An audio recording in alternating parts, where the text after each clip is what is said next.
চট্টগ্রামের মাটিতে বাড়ি 4 ও বাড়ি 6 জাতের লাউ চাষ করে সফলতার মুখ দেখেছেন কৃষি গবেষকরা।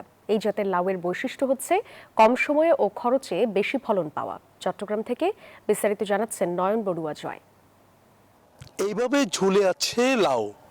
বাড়ি 4 আর বাড়ি 6 নামে যে জাতের লাউ, এটি কিন্তু কৃষি গবেষণা কেন্দ্রে তারা গবেষণা করছে।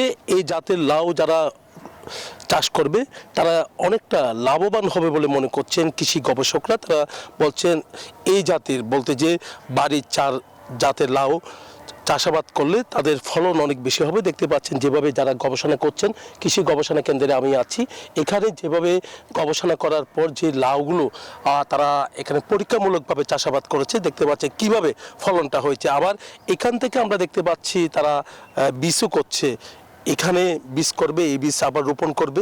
তাহলে যখন কৃষি যারা কৃষক আছেন তাদের কৃষক পর্যায়ে যখন চাষাবাদ শুরু হবে তখন লাউয়ের ফলন আরও বাড়বে বলে তারা মনে করছেন। আমি যেদিকে চোখ যাচ্ছে আমরা দেখতে পাচ্ছি লাউ আর লাউ, চারিদিকে একেবারে লাউ ঝুলে আছে। বড় সাইজের এই জাতের লাউ কিন্তু অনেক বড় সাইজের হয় বলে তারা মনে করছে। যাদের হাত ধরে লাউগুলো হচ্ছে তাদের সাথে একটু কথা বলতে চাচ্ছি। আমাদের লাউ আমাদের রিসার্চ সেন্টার, আমাদের এখানে সিড প্রোডাকশন হয়, আমাদের এখানে বীজ উৎপাদন হয়। যা বাড়ি লাউ 4 আবার 6ও আছে।